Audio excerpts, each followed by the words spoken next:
morning friends, this is Fanishwar from T Search. My dear friends, మనం Indian ఎకానమీకి సంబంధించి public finance అనేటువంటి టాపిక్ని డిస్కస్ చేస్తున్నాం. మరి ఈ టాపిక్లో గతంలో చూసినట్లయితే తిరోగామి పన్ను అన్నటువంటి పన్ను గురించి మనం గత వీడియోస్లో డిస్కస్ చేయడం అన్నటువంటిది జరిగింది.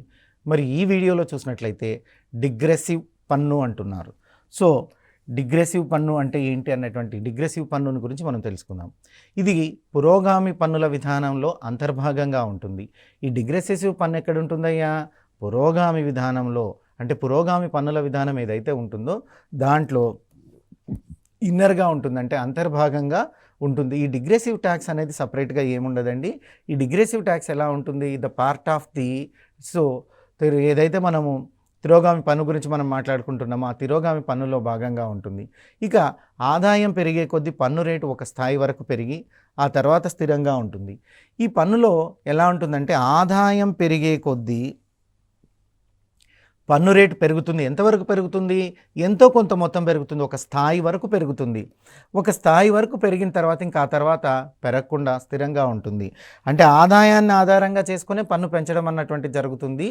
అయితే ఆదాయంతో పాటుగా పన్ను పెరగదండి. ఆదాయంతో పాటుగా పెరిగి ఏదో ఒక చోట పన్ను అన్నటువంటిది ఆగిపోతుంది. ఒక స్థాయి వద్ద వరకే పెరుగుతుంది, ఆ తర్వాత స్థిరంగా ఉంటుంది. అలా ఉండేటువంటి దాన్ని డిగ్రెసివ్ పన్ను అని మనం చెప్పడం అన్నటువంటి జరుగుతుంది. మరి ఈ పన్ను పద్ధతిలో అధిక ఆదాయం ఉన్నటువంటి వ్యక్తి తక్కువ త్యాగము, తక్కువ ఆదాయం ఉన్నటువంటి వ్యక్తి ఎక్కువగా త్యాగము చేయాల్సినటువంటి పరిస్థితి వస్తుంది. అంటే ఇక్కడ అధికంగా ఆదాయం ఉండేటువంటి వ్యక్తి తక్కువగా పన్ను కట్టాల్సి వస్తుంటుంది. తక్కువ ఆదాయం ఉన్నటువంటి వ్యక్తి ఎక్కువగా పన్ను కట్టాల్సి వస్తుంటుంది. తక్కువ ఆదాయం ఉన్నటువంటి వ్యక్తి ఎక్కువగా త్యాగం చేయాల్సి వస్తుంది. అంటే ఆదాయం ఎవరికైతే తక్కువగా ఉంటుందో వాళ్ళకే ఎక్కువగా పన్ను విధించబడుతుందని అర్థం అండి. ఆదాయం ఎక్కువగా ఉండేటువంటి వ్యక్తి ఏం చేస్తారు? ఈ పద్ధతిలో అధిక ఆదాయం ఉన్న వ్యక్తి తక్కువ త్యాగం చేస్తాడు. ఆదాయం ఎక్కువగా ఉండేవారు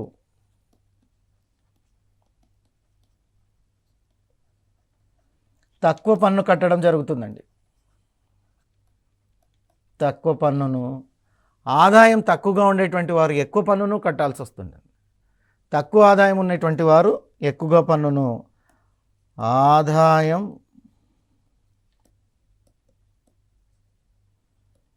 తక్కువగా ఉన్నవారు ఎక్కువగా పన్ను కట్టాల్సి వస్తుంది.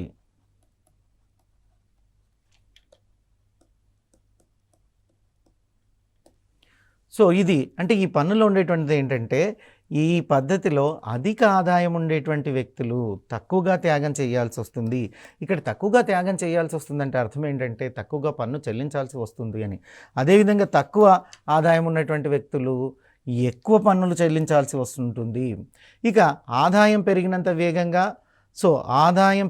వేగంగా త్యాగం పెరగకపోతే దాన్ని డిగ్రెసివ్ పన్ను ట్యాక్స్ అని చెప్తారు. ఇక్కడ ఒక సింపుల్ దీన్నే మళ్ళీ మనకు తిప్పి అడిగేటువంటి అవకాశం ఉంది ఎగ్జామ్లో.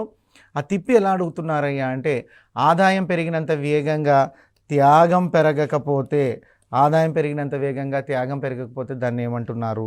డిగ్రెసివ్ పన్ను అంటున్నారు. దాన్ని డిగ్రెసివ్ పన్ను అంటున్నారు. ఆదాయం పెరిగినంత వేగంగా త్యాగం పెరగకపోతే, అంటే ఆదాయం పెరిగినంత వేగంగా ట్యాక్స్ పెరగకపోతే. ఎందుకంటే ఈ పన్నులో మనం ముందుగానే డెఫినేషన్ చెప్పేటప్పుడు చెప్పుకున్నాం. ఏమని చెప్పుకున్నాం? సో పురోగామి పన్ను విధానం చూసినట్లయితే ఆదాయం పెరిగే కొద్దీ పన్ను రేటు ఒక స్థాయి వరకే పెరిగి ఆ తర్వాత స్థిరంగా ఉంటుంది. కాబట్టి దీనికోసం మనం ఏమంటున్నాం? ఆదాయం పెరిగినంత వేగంగా త్యాగము పెరగకపోతే, అంటే పన్ను కట్టేటువంటిది పెరగకపోతే దాన్ని డిగ్రెసివ్ పన్ను అని పిలవడం అన్నటువంటిది జరుగుతుంది. ఇక ఈ పన్నులో చూసినట్లయితే రెండు లక్షణాలు మనకు కనపడుతున్నాయి. ఈ డిగ్రెసివ్ పన్నులో ఎలాంటి లక్షణాలు మనం ఉన్నాయో చూసినట్లయితే పురోగామి పన్ను లక్షణం కనపడుతుంది. కొంత ప్రారంభంలో ఎవరి లక్షణం కనపడుతుందయ్యా అంటే పురోగామి పన్ను లక్షణం కనపడుతుంది. అదేవిధంగా ఒక స్థాయి తర్వాత చూసినట్లయితే అనుపాత పన్ను లక్షణం అన్నటువంటిది కనపడుతుంది. ఒక స్థాయి తర్వాత చూసినట్లయితే అనుపాత లక్షణం, అంటే ఈ డిగ్రెసివ్ ట్యాక్స్లో రెండు రకాలైనటువంటి పన్నుల లక్షణాలు కనపడుతున్నాయి. ఏమేమి కనపడుతున్నాయి? పురోగామి పన్ను లక్షణం కనపడుతుంది. పురోగామి పన్ను లక్షణం కలదు. ఎప్పుడు కనపడుతుంది ఈ పురోగామి పన్ను లక్షణం అన్నటువంటిది? ప్రారంభంలో కనపడుతుంది. ప్రారంభంలో పురోగామి పన్ను లక్షణం అన్నటువంటిది కనపడుతుంది. తర్వాత చూసినట్లయితే ఆ తర్వాత అనుపాత పన్ను లక్షణం, అనుపాత పన్ను లక్షణం అన్నటువంటిది కనపడుతుంది.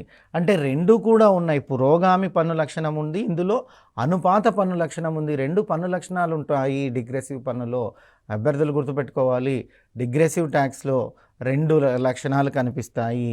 ఏమేమి ఉన్నాయి ఆ రెండు అంటే పురోగామి పన్ను లక్షణము, తర్వాత చూస్తే ఒక స్థాయి తర్వాత అనుపాత పన్ను లక్షణము, రెండు కూడా మనకు కనపడుతున్నాయి అని. కాలాన్ని బట్టి పన్ను విధింపు అన్నటువంటి దాన్ని చూస్తే పన్ను ఎలా విధిస్తారంటే పన్ను విధింపు అన్నటువంటిది రెండు రకాలుగా ఉంటుంది. ఒకటి తాత్కాలిక పన్ను, రెండు శాశ్వత పన్ను. ఒకటి తాత్కాలిక పన్ను, రెండు శాశ్వత పన్ను. మరి కాలాన్ని బట్టి పన్ను విధించేటువంటి వాటిని చూసినట్లయితే మనము టెంపరరీ ట్యాక్స్ని కూడా పడుతున్నాం, దాన్నే మనం తాత్కాలిక పన్ను అంటున్నాం. తాత్కాలిక పన్ను అన్నటువంటిది ఉంది. అదేవిధంగా చూసినట్లయితే శాశ్వత పన్ను అన్నటువంటిది కూడా ఉంది. అంటే టెంపరరీ, పర్మనెంట్ పన్ను అన్నటువంటి రెండు కూడా పన్నులు మనకు దీన్ని పురోగామిలో కనపడుతుంది, డిగ్రెసివ్ పన్నులో కనపడుతున్నాయి. డిగ్రెసివ్ పన్నులో కాలాన్ని బట్టి పన్ను విధింపు అన్నటువంటిది కూడా కనపడుతుంది. ఈ మొత్తం పన్నుల్లో చూసినట్లయితే మూడో దాన్ని మనం డిస్కస్ చేస్తున్నాం. దీన్ని మూడో వర్గం ఎలా విభజిస్తున్నాం? కాలాన్ని బట్టి పన్ను విధింపు, కాలాన్ని బట్టి పన్ను విధింపు అంటున్నాం. తాత్కాలికంగా పన్ను విధిస్తున్నారు, శాశ్వత పన్ను అన్నటువంటిది కూడా విధిస్తుంది. ఇందులో మొదటిది తాత్కాలిక పన్ను అంటే ఏంటో చూద్దాం. So we're discussing about the temporary tax. దేశం క్లిష్ట పరిస్థితిలో ఉన్నప్పుడు ప్రభుత్వం తాత్కాలిక అవసరాలు తీర్చుకునేందుకు విధించే పన్నునే తాత్కాలిక పన్ను అంటారు. సాధారణంగా 360 యుద్ధం లేనప్పుడు, అంటే ఎలాంటి ఎమర్జెన్సీ కండిషన్స్ లేనప్పుడు, అత్యవసర పరిస్థితులు లేనప్పుడు, యుద్ధ వాతావరణం లేనప్పుడు సాధారణంగా మనం బడ్జెట్లో పన్నులు పెంచడం కానీ, పన్నులను ఇంపోజ్ చేయడం అన్నటివి కానీ ఏవైతే ఉన్నాయో వాటిని చేస్తూ ఉంటాం. అలా కాకుండా దేశం ఏదైనా విపత్కర పరిస్థితుల్లో ఉన్నప్పుడు, ఇబ్బందుల్లో ఉన్నప్పుడు, కష్టాల్లో ఉన్నప్పుడు, అంటే దేశం క్లిష్ట పరిస్థితుల్లో ఉన్నప్పుడు ప్రభుత్వం యొక్క తాత్కాలిక అవసరాలు, అంటే రెగ్యులర్గా వచ్చే అవసరాలు కాకుండా ప్రభుత్వానికి అడిషనల్గా ఏదో ఒక సమస్యతో ఎక్కువగా డబ్బు అవసరం ఉన్నప్పుడు, లేదా ఇంకొక విధంగా యుద్ధం సంభవించినటువంటి సమయంలోనో ఇంకో విధంగానో డబ్బు అవసరమై అది పబ్లిక్, అంటే ఆ పరిపాలన కొరకు ఆదాయం కావాల్సి వచ్చినప్పుడు ఆ తాత్కాలిక అవసరాలను తీర్చుకునేందుకే, అంటే ఆ క్లిష్ట పరిస్థితుల్లో ఆ పీరియడ్లో, జనరల్గా ఎమర్జెన్సీ పీరియడ్లో మాట్లాడుకోవచ్చు, అలాంటి క్లిష్ట పరిస్థితుల్లో విధించేటువంటి పన్నునే తాత్కాలిక పన్ను అంటారు. అంటే రెగ్యులర్ ట్యాక్సెస్ కాకుండా, రెగ్యులర్గా విధించే పన్నులు కాకుండా యుద్ధ సమయాలలో ఆ సర్చార్జెస్ పేర్లతో కొన్ని పన్నులను విధించడం అనేటువంటిది జరుగుతుందండి. అంటే దేశము ఆ యుద్ధ పరిస్థితుల్లో క్లిష్ట పరిస్థితుల్లో ఉందనో, లేకపోతే ఇంకో విధంగా ఏదైనా క్లిష్ట పరిస్థితుల్లో ఉన్నప్పుడు దేశం పరిపాలనకు, దేశం దగ్గర ఉండేటువంటి అదనంగా డబ్బు కావాల్సినప్పుడు, అదనంగా నిధులు పరిపాలన అవసరాల కొరకు కావాల్సినప్పుడు, ఆ అదనంగా తాత్కాలిక అవసరాల కొరకు కావాల్సినప్పుడు, ఆ తాత్కాలిక అవసరాలను తీర్చుకునేందుకు ప్రభుత్వం విధించేటువంటి పన్నే తాత్కాలిక పన్ను అంటున్నారు. ఆ తాత్కాలిక అవసరాలను తీర్చుకునేందుకు ప్రభుత్వం విధించేటువంటి పన్నునే తాత్కాలిక పన్ను అంటున్నాము. మరి ఉదాహరణ చూసినట్లయితే, ఈ టెంపరరీ ట్యాక్స్కి ఉదాహరణ చూసినట్లయితే, యుద్ధ సమయాల్లో ప్రభుత్వం వారు సర్చార్జీలను విధిస్తారు. యుద్ధ సమయంలో వెపన్స్ కొరకు, ఆయుధాలను తరలించడం కొరకు, వెహికల్స్కి, పెట్రోల్కి, యుద్ధంలో క్షతగాత్రులైనటువంటి వారి ఆరోగ్య పరిస్థితులకు, వారి మెడికల్ ఎక్స్పెన్సెస్కి ఇవన్నీ కూడా తాత్కాలికంగా అప్పటికప్పటికి అవసరం అవుతాయి యుద్ధం జరిగినప్పుడు. అందుకే యుద్ధ సమయాల్లో సర్చార్జీలను విధిస్తారు. ఈ యుద్ధ సమయాల్లో విధించేటువంటి సర్చార్జీ యుద్ధం మిగిసాకనే రద్దు చేయబడుతుంది. అంటే యుద్ధం ఎన్ని రోజులు జరిగితే అన్ని రోజులు తాత్కాలికంగా అదనపు పన్ను విధిస్తున్నారు సర్చార్జ్ పేరుతో. సో అదనపు పన్ను అన్నటువంటిది విధిస్తున్నారు. కాబట్టి మనం ఏం చెప్పుకుంటున్నామంటే, ఆ క్లిష్ట పరిస్థితుల్లో విధించిన తర్వాత, ఆ క్లిష్ట పరిస్థితులు పోయి సాధారణ స్థితికి వచ్చిన తర్వాత మళ్ళీ ఆ పన్నును రద్దు చేయడం అన్నటువంటిది జరుగుతుంది. దాన్నే తాత్కాలిక పన్ను అంటున్నారు. మీకు ఉదాహరణకు అర్థమవడం కొరకే యుద్ధంలో విధించేటువంటి సర్చార్జీలు అని చెప్తున్నాం. యుద్ధంలో విధించేటువంటి సర్చార్జీలు యుద్ధం మిగుసాక రద్దు చేయబడతాయి. ఈ సర్చార్జీలన్నీ కూడా తాత్కాలిక పన్నుగానే మనం చెప్పవచ్చు. మరి 1960లో భారతదేశంలో చూసినట్లయితే ఆదాయపు పన్ను తాత్కాలిక పరీక్ష మీద యాక్చువల్గా ఇది చూసినట్లయితే 1960లో కాదు ఇది. సో మనం దీన్ని చూసినట్లయితే భారతదేశంలో బ్రిటిష్ హయాం ఉన్నప్పుడు ఆదాయ పన్నును తాత్కాలిక ప్రాతిపదికన తీసుకురావడం అన్నటువంటిది జరిగింది భారతదేశంలో. సో బ్రిటిష్ హయాం ఉన్నప్పుడు తాత్కాలిక పన్ను అన్నటువంటి దాన్ని తీసుకురావడం జరిగింది. ఇది 1860లో తీసుకురావడం అన్నటువంటిది జరిగింది. సో దాన్ని చూసినట్లయితే బ్రిటిష్ ఇండియా ప్రభుత్వం 5 సంవత్సరాల కాలానికి దీన్ని విధించడం అన్నటువంటిది సో వచ్చింది.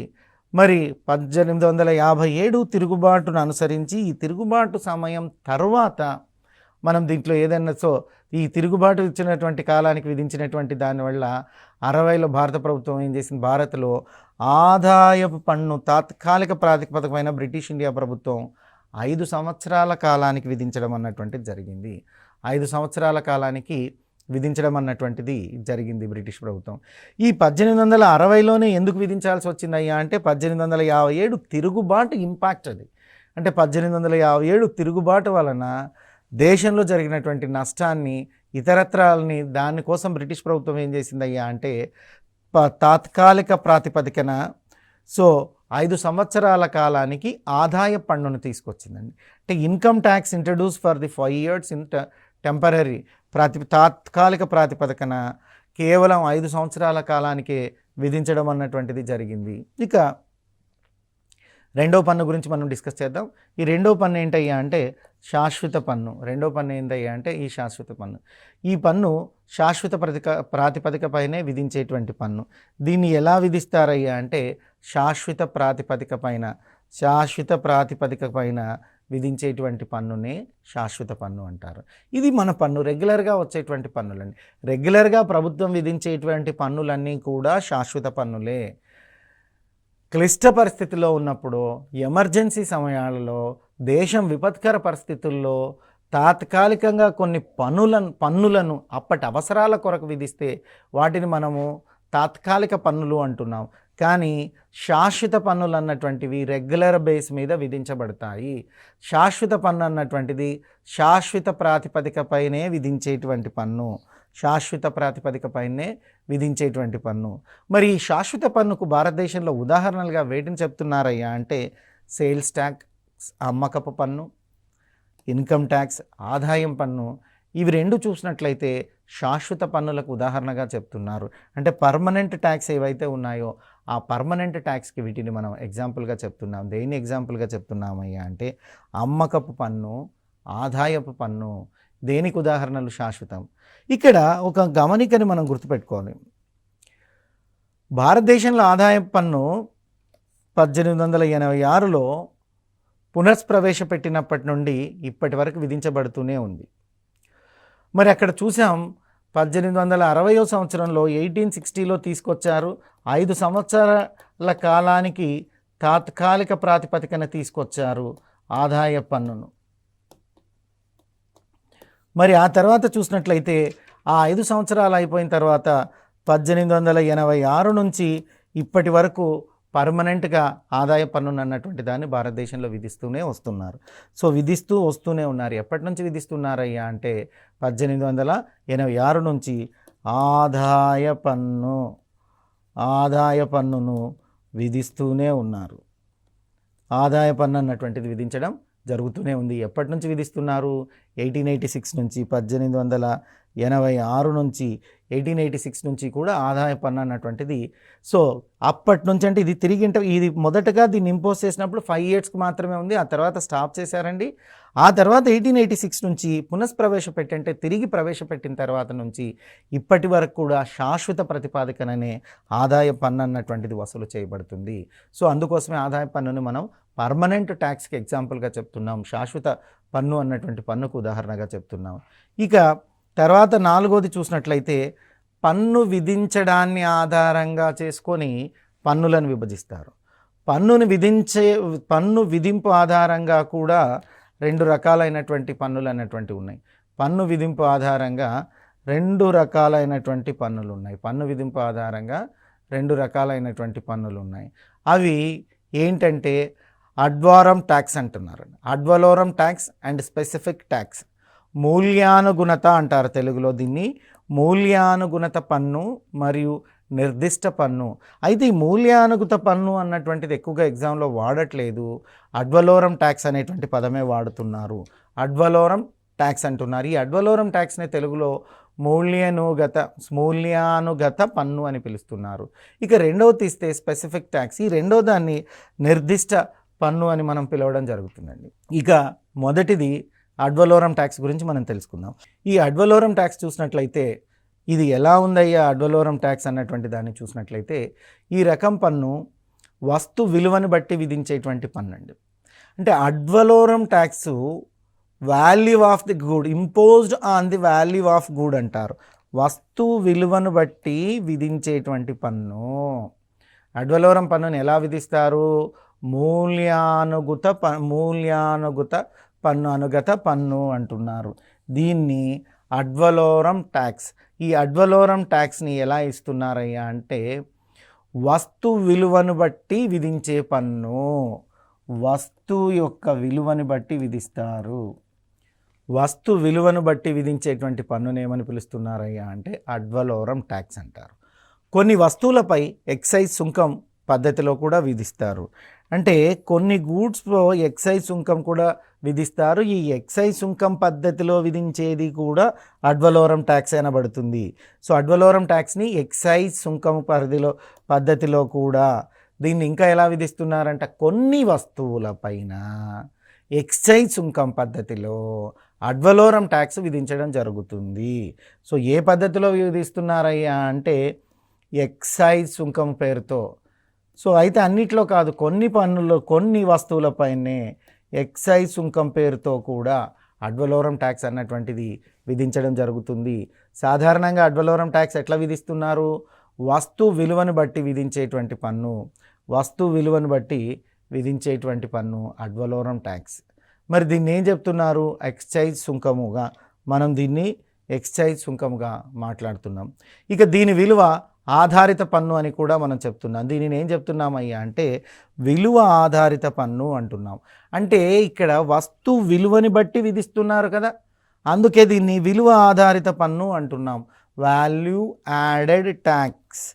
సో విలువ ఆధారిత పన్ను. ఎందుకు విలువ ఆధారిత పన్ను అని పిలుస్తున్నాం?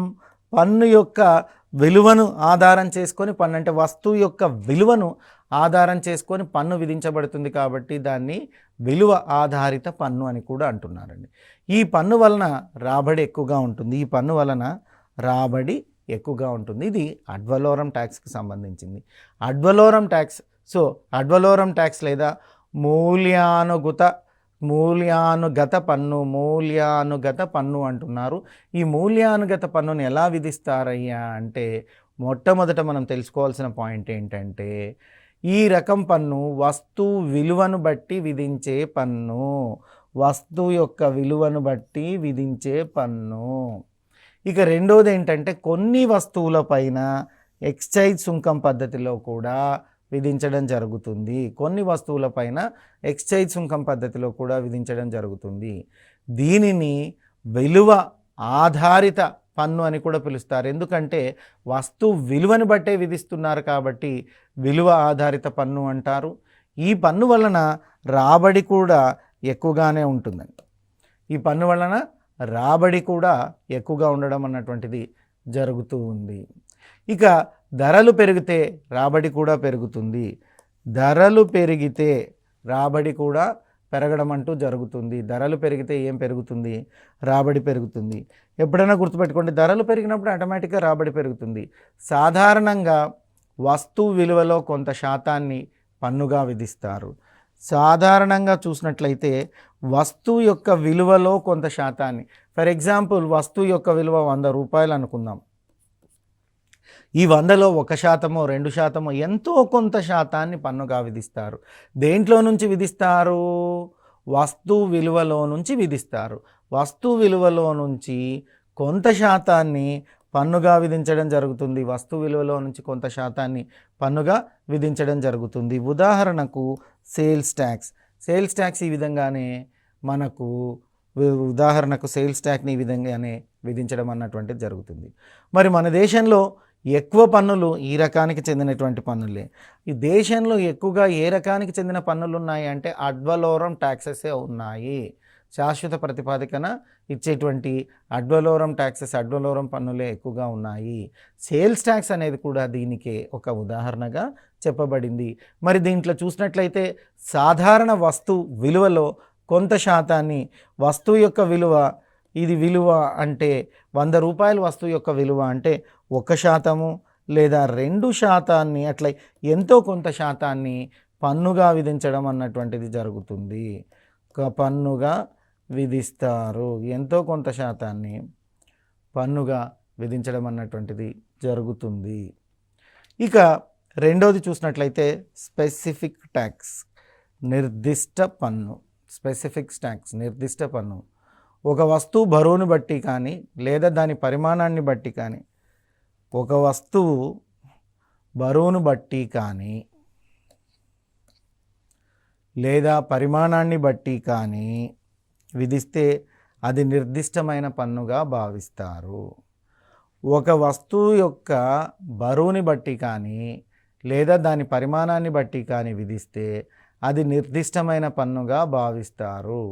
ఉదాహరణకు ఎంటర్టైన్మెంట్ ట్యాక్స్.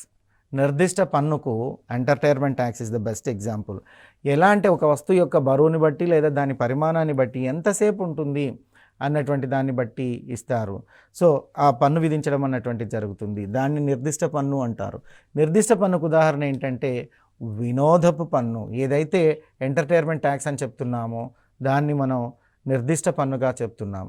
ఇక కేంద్ర రాష్ట్రాల మధ్య విత్త సంబంధాలు. This is the very very very important for your examination.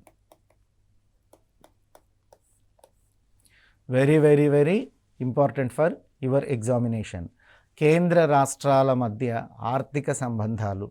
ఇది మీరు పాలిటీలో కూడా ఒక చాప్టర్ ఉంటుంది, చదివింటారు. కాకపోతే పాలిటీలో 3 రకాలైనటువంటి సంబంధాల గురించి చదివింటారు. పరిపాలనా సంబంధం, న్యాయ సంబంధం మరియు ఆర్థిక సంబంధం. అంటే కేంద్ర రాష్ట్రాల మధ్య ఉండేటువంటి పరిపాలనా సంబంధం, కేంద్ర రాష్ట్రాల మధ్య ఉండేటువంటి జ్యుడిషియరీ సిస్టమ్, కేంద్ర రాష్ట్రాల మధ్య ఉండేటువంటి ఫైనాన్షియల్ రిలేషన్స్.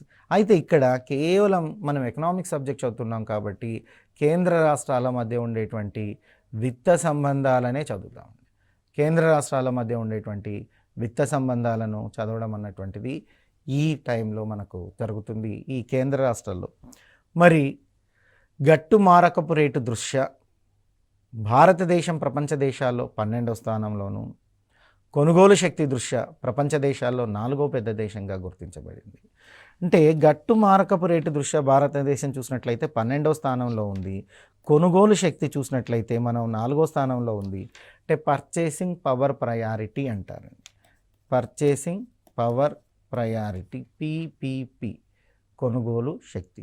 ఈ కొనుగోలు శక్తిలో ప్రపంచంలోనే మనం 4వ దేశంగా ఉన్నాం, 4వ స్థానంలో ఉన్నాం. అదేవిధంగా మారకపు రేటు, గట్టు మారకపు రేటు అంటున్నారు. ఈ మారకపు రేటులో 12వ స్థానంలో మనం ఉన్నాం. మారకపు రేటులో 12వ స్థానంలో. భారత ప్రభుత్వానికి మిత్ర వనరులు సమకూర్చే ప్రధాన మార్గమే పన్నుల రాబడి. ఇక్కడ ఇది విత్త వనరులండి పదం. విత్త వనరులను, భారతదేశానికి విత్త వనరులు అంటే ఫైనాన్షియల్గా ఏదైనా సమకూర్చేది ఉంది అంటే అందులో ప్రధానం పన్నులు. అంటే దీనిలో ఒక మాట ఏంటంటే దేశానికి ఎక్కువగా ఆదాయం ఎక్కడి నుంచే, దేశానికి ఆదాయాన్ని సమకూర్చేది ఏంటయ్యా అంటే పన్నులే. దేశానికి ఆదాయాన్ని సమకూర్చే ప్రధాన మార్గం, మేజర్ ప్రధాన మార్గం ట్యాక్సులు, పన్నుల రాబడి. ప్రధాన మార్గం పన్ను రాబడి, ప్రధాన మార్గం పన్ను రాబడి. భారత ప్రభుత్వానికి విత్త వనరులు సమకూర్చే ప్రధాన మార్గమే పన్నుల రాబడి. సో భారత ప్రభుత్వానికి విత్త వనరులను సమకూర్చేటువంటిది ప్రధాన మార్గం. సో ఏంటయ్యా అంటే పన్నుల రాబడి. అంటే పన్నుల రాబడి నుంచే భారతదేశానికి ఆదాయం అన్నటువంటిది వస్తుంది. ఇక భారత్లో చూసినట్లయితే 3 అంచెల ఫెడరల్ వ్యవస్థ, 3 టైర్స్ ఫెడరల్ సిస్టమ్ అని ఉంది.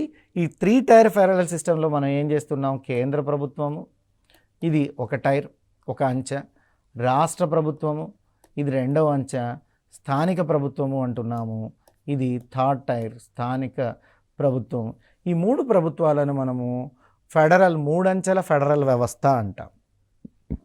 3 అంచెల ఫెడరల్ వ్యవస్థ అంటే ఏంటయ్యా అంటే కేంద్ర ప్రభుత్వము, రాష్ట్ర ప్రభుత్వము మరియు స్థానిక ప్రభుత్వాల పన్నులు వసూలు చేసేటువంటి అధికారం ఉంటుంది. కాబట్టి పన్నుల విషయంలో ఫెడరల్ ఆర్గనైజేషన్, ఫెడరల్ సిస్టమ్ అంటున్నారు. సో దాన్ని ఏం చెప్తున్నారు, 3 టైర్ ఫెడరల్ సిస్టమ్ అంటున్నారు. అంటే 3 అంచెల పన్నుల వ్యవస్థ భారతదేశంలో ఉంది. ఆ 3 అంచెల్లో చూస్తే కేంద్రము, రాష్ట్రము, స్థానిక ప్రభుత్వాలు ఉన్నాయి. ఆ 3 అంచెల్లో చూస్తే కేంద్రము, రాష్ట్రము, స్థానిక ప్రభుత్వాలు ఉన్నాయి. రాజ్యాంగంలోని 268, 300 అధికరణలను, సో రాజ్యాంగంలోని 268, 300 అధికరణలను పన్నుల విధింపు వసూలు అంశాలను తెలియజేస్తున్నాయి. అంటే పన్నులకు సంబంధించినటువంటి ఆర్టికల్స్ ఏమున్నాయి అంటే రాజ్యాంగంలోని ఆర్టికల్ 268, ఆర్టికల్ 300 ఈ రెండు చూసినట్లయితే ఈ 2 ఆర్టికల్స్లో పన్నుల విధింపు వసూలు అంశాల గురించి తెలియజేస్తున్నాయి. భారత రాజ్యాంగంలో పన్నుల విధింపు వసూలు గురించి తెలియజేసేటి ఆర్టికల్ ఏదయ్యా అంటే 268, 300. 268, 300 అనేటువంటి ఆర్టికల్ రాజ్యాంగంలోని పన్నుల విధింపును, రాజ్యాంగంలోని పన్నుల విధింపును తెలుపుతున్నాయి. పన్నుల విధింపును తెలిపే ఆర్టికల్స్ 268 మరియు 300. ఈ 2 ఆర్టికల్స్ కూడా రాజ్యాంగంలోని 368 అండ్ 300 ఆర్టికల్స్ కూడా ఏం చేస్తున్నాయ్యా అంటే సో ఆర్టికల్ 268 అండ్ 300 అన్నటువంటి కూడా పన్నుల విధింపు వసూలు అంశాలను తెలియజేస్తున్నాయి. ఇక తర్వాత చూసినట్లయితే 1935 భారత ప్రభుత్వ చట్టం పాలనా విధులను 3 విధాలుగా విభజించడం అన్నటువంటిది జరిగింది. అంటే ఈ పన్నులకు సంబంధించి మనం చూసినట్లయితే కేంద్ర బ్యాంక్ అన్నటువంటిది, ఒక కేంద్ర బ్యాంక్ అన్నటువంటిది భారతదేశంలో ఉంది. అదేవిధంగా 1935 భారత ప్రభుత్వ చట్టం ఒకటి ఉంది. So 1935 so Indian government act అంటున్నారు దీన్ని. 1935 భారత ప్రభుత్వ చట్టం అనేది మీరు పాలిటీలో చదువుతారు. ఈ 1935 భారత ప్రభుత్వం చట్టం నుంచి మనం చాలా అంశాలను తీసుకున్నామన్నటువంటి విషయం కూడా అభ్యర్థులకు తెలుసు. మరి ఆ ప్రభుత్వ పాలనా చట్టం పాలనా విధులను 3 రకాలుగా విభజించడం అన్నటువంటిది జరిగిందండి. పాలనా విధులను 3 విధాలుగా విభజిస్తున్నారు. అందులో చూసినట్లయితే central list, state list and conquer list అంటారు. అంటే according to 1935 Indian constitutional act అంటారు, ఇండియన్ గవర్నమెంట్ యాక్ట్ అంటారు.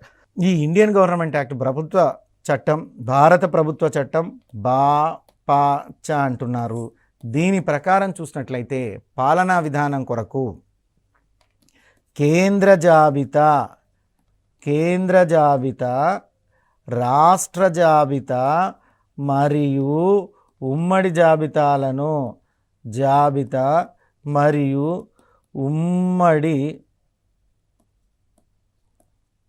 జాబితాలను రూపొందించారు. ఉమ్మడి జాబితాలను తీసుకురావడం అన్నటువంటిది జరిగింది. మీకు తెలుసు ఈ చట్టంలో నుంచి దాన్ని మన రాజ్యాంగానికి జిరాక్స్ కాపీగా కూడా చెప్తారు. మనం ఎక్కువ విషయాలను ఆ చట్టంలో నుంచే గ్రహించామన్నటువంటి విషయం మీరు పాలిటీలో చదువుతారు. ఇక ఈ అడ్మినిస్ట్రేషన్ పర్పస్ కోసం, పాలనా విధుల కోసం చూసినట్లయితే కేంద్ర జాబితా, రాష్ట్ర జాబితా, ఉమ్మడి జాబితా అన్నటువంటి 3 జాబితాలను central list, state list, concurrent list అనేటువంటి 3 లిస్టులను తీసుకురావడం అన్నటువంటిది జరిగింది. దీనిని అనుసరించే పన్నులు విధించే అధికారము స్పష్టంగా ఇవ్వబడింది. అంటే పన్నులు కేంద్రం కొన్ని విధిస్తుంది, రాష్ట్ర ప్రభుత్వం కొన్ని విధిస్తుంది, ఉమ్మడి జాబితా అంటే ఇద్దరు కలిసి కూడా కొన్ని పన్నులను విధిస్తారు. అంటే పన్నులను విధించే అధికారం కేంద్రానికి ఉంటుంది, రాష్ట్రానికి ఉంటుంది, కొన్ని అంశాల్లో ఇద్దరికి కూడా ఉంటుంది.